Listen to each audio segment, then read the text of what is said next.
Председатель правительства Якутии Владимир Солодов прибыл в Верхневилюйский Улус. 2020 год в районе объявлен годом народной педагогики. Свой визит Владимир Солодов посвятил образованию и детям.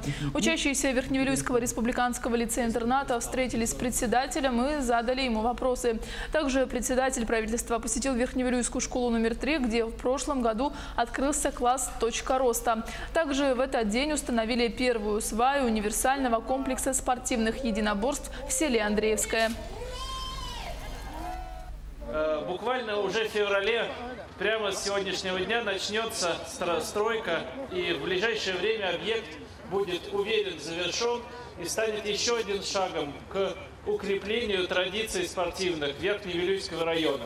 Мы все знаем имена прославленных борцов, спортсменов, которые вышли из Верхневилюйского района, и уверен, что тот объект, который сегодня мы начинаем строить, даст возможность новым звездам спорта, новым талантам найти себя, раскрыть и прославить район и республику.